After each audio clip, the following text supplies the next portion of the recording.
Hey everybody, Who's Your Jedi here with another review for you. This time we're talking episode 3 of season 1 of The Flash, called Things You Can't Outrun. Now, if you haven't heard, Flash has gotten a full season order. That means 22 episodes this season. This is, of course, super exciting news because the show's really darn good. And now that they're going to have a full season to play with, that means they can just really go even more bonkers with the mythology for what it is they're trying to do. So I have a feeling that the way they're going to play it is they're going to use sort of the mid-season finale.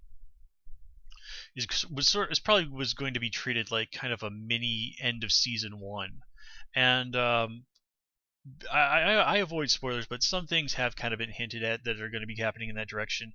And it looks like they're not really going to pull any punches there. It looks like by the middle of the season, things are going to get a really serious game changer. But I don't want to speculate too much on that because spoilers and whatnot. Some people consider casting announcements spoilers, but I don't. But in any case, we're just going to put that aside for the moment and talk about this episode. Now, all in all, I thought this was a pretty decent episode, but its main problem is just that the villain really was not very interesting. And that disappoints me on a personal level, simply because the Mist is an enemy of Starman, the same way that last episode's villain, Multiplex, was a Firestorm villain. So it looks like they're just basically going to pull villains from all over the DC universe to use on Flash, which is really cool. But anyway, the character there, Kyle Nimbus. Well, in the comics, it was never really confirmed exactly what the Mist's real name is. He had a bunch of different aliases. Nimbus was another supervillain name that he used at one time. However, and there have been basically two different people who were called the Mist. One was a guy who fought the original Starman, who was called Ted Knight. And then he had two children. One named Kyle, and then another one, his daughter, was named Nash. She gained her father's powers and became the second Mist. Kyle actually got killed very early in his career as a bad guy by Ted Knight's son, Jack Knight, who became Starman. And Starman was the series in the 90s that was basically one of my absolute favorites. It was written by James Robinson, and most of the art was done by Tony Harris. And it was just this immensely rich, multi-generational story told, basically a story about, like, what is it really like to be the son of a superhero and not really want to be a superhero yourself. And what was cool about it is that, yeah, Jack Knight ultimately did go out and do superheroic things, but he really did a much better job of just also being an ordinary guy. He had a business that he ran. People basically knew that he was Starman. He didn't really have much in the way of a secret identity. He worked openly with the cops under his real name and all this other stuff. And just a lot of detail and backstory was given to all the characters and the villains and all this other stuff, and it was just a fantastic, wonderful series. It's one of the best comics I ever read. And the Mist and his family as characters were not short-shifted. They were really fleshed out and interesting people.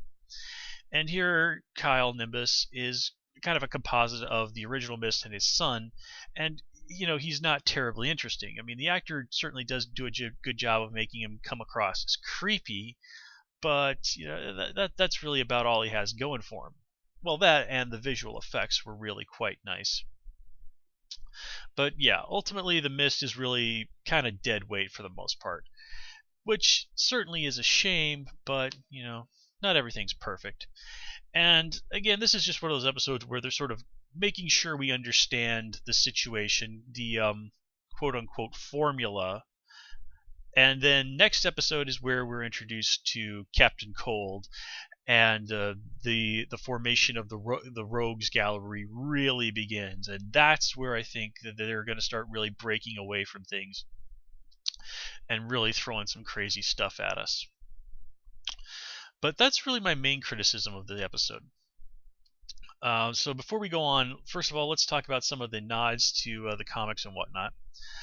First of all, we get some stuff right off the bat when we see Iris and Wally coming out of the movie theater, and you have to really, really have been paying attention and have good, sharp eyes to catch this. But the marquee on there basically said that the movies that we're playing were called Blue Devil, Hell to Pay.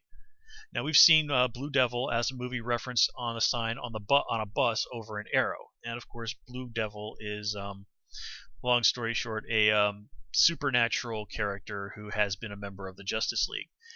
Now, the other movie that was playing is called The Rita Farr Story. In the comics, Rita Farr is an actress who gets exposed to these weird volcanic gases while filming a movie in Africa and gets the ability to basically get size-changing powers. And she originally calls herself Elastigirl and later Elastiwoman.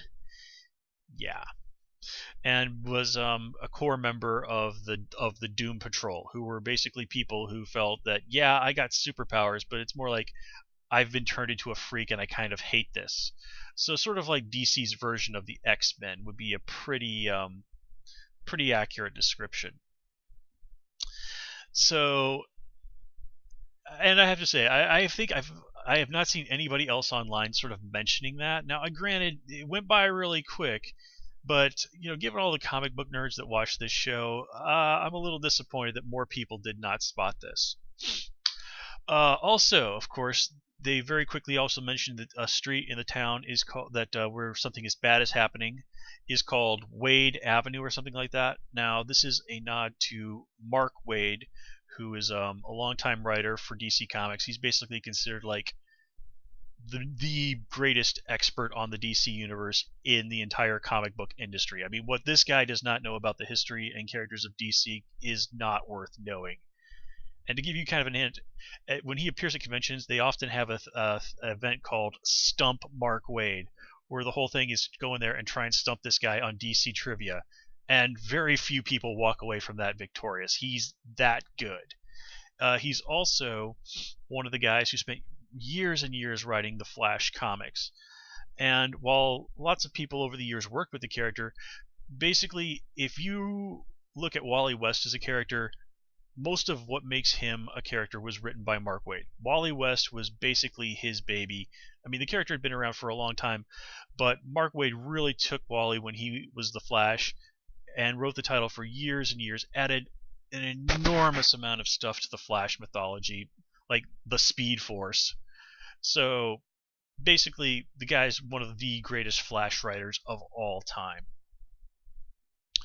And speaking of all time, there's Barry says, I don't want a museum or anything like that.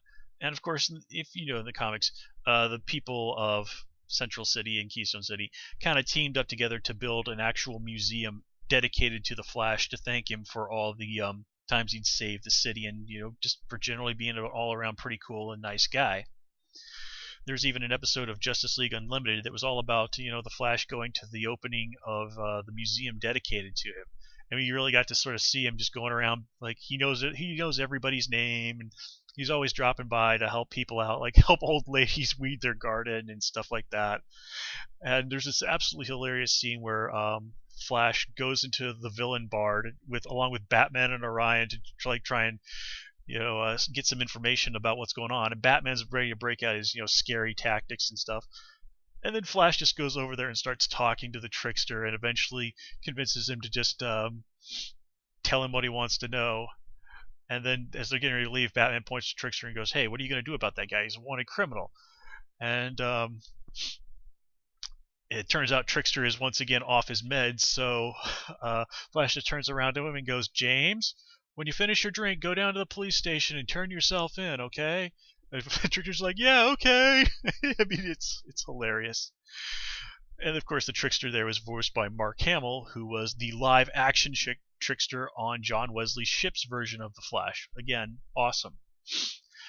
Let's see. Oh yeah, and if you pay attention when they go down to the I'm just going to call it the particle accelerator area, you can see like a little sign on the background that has the number 52 on it. And if you know the comics, you know that 52 is a very important number in the DC universe.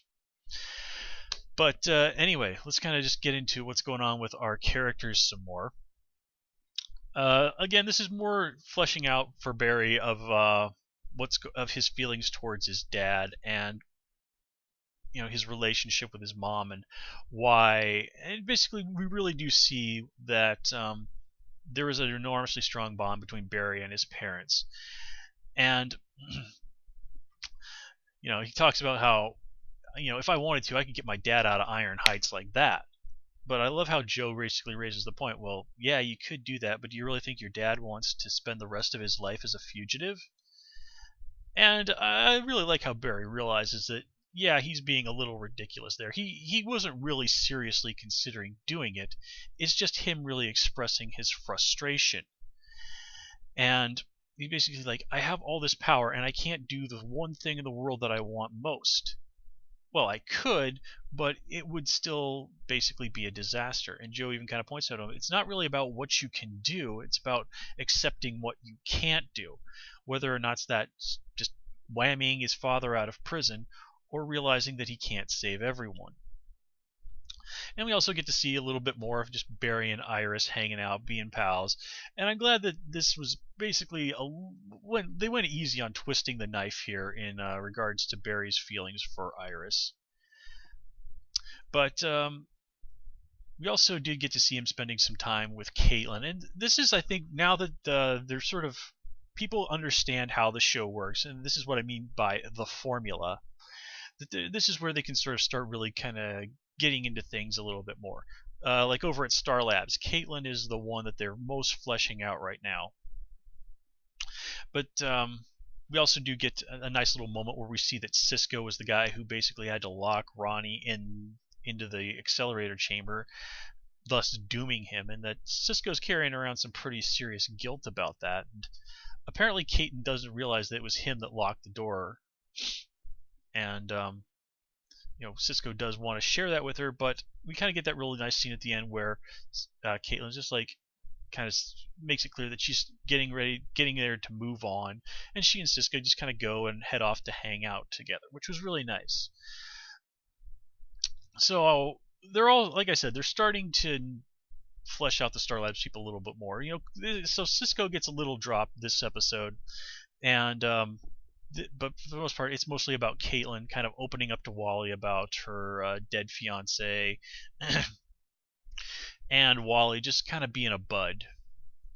So Caitlin kind of does strike me as somebody who could probably use some friends besides Cisco and Harrison Wells. And some people are, of course, going really very bonkers on the whole shipping thing.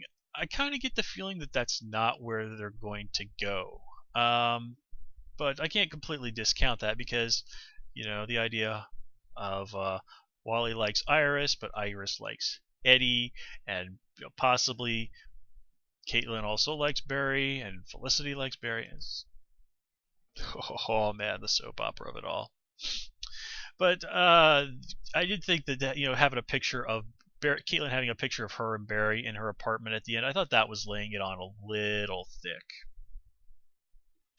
But anyway, so speaking of Iris, we are kind of seeing her continuing on her little quest for finding out about the red streak, and it looks like she's other people are noting that she seems to be taking this pretty seriously. This is something that's really actually whetting her appetite for the idea of being a journalist, which is cool because that is ultimately Iris's destiny in the comics. And of course, now her relationship with Eddie is now out in the open, and her father is not terribly happy about it. But again, this is another one of those episodes where this is something that they could have dragged on for a long time, but they didn't. We get a few episodes of it being a thing, and then they deal with it and resolve it, and that's cool. I like that. And let me see. I think that covers everything I had to say about Iris. Not a huge amount to say about Eddie this episode either. Just obviously this is going to be a very, very uncomfortable situation, and I really did like that scene between him and Joe at the hospital where Joe says, "Yeah, if the doctors hadn't confiscated my gun, this would be a very different conversation." I kind of do wish though that they would make it clear exactly how old Eddie is. From the way it's talking, it sounds like Iris is probably in grad school or something. Just kind of doing the math on it all, it seems like Barry is probably about 25 years old. Imagine Iris is basically in the same ballpark. So, grad school does seem like it would make sense for her, or, maybe she took a few years off and did something else besides going to college. Again, not really all that important, but something just to think about. Speaking of stuff that's not important but something to think about, I think we're just going to have to give up on geographic accuracy in regards to exactly where Iron Heights is located. It's basically like we saw when the original Count broke out of prison, that it was sort of just outside Starling City. But here on the show, we've seen it mentioned that Iron Heights is 600 miles away from Central City. So unless there's a really, really like German or Japanese style super train between Central City and Starling City, the characters bouncing back and forth between Iron Heights like that doesn't really make sense. Well, particularly if you consider the idea in the comics that Central City is located in Missouri. I think they might have just basically, let's just kind of not think too awful much about the geography involved in this anymore, because I think the writers may have just goofed a little, and trying to work it out is basically going to be trying to figure out where in the world Springfield is. So let's just call it a goof and leave it at that. Let me see here.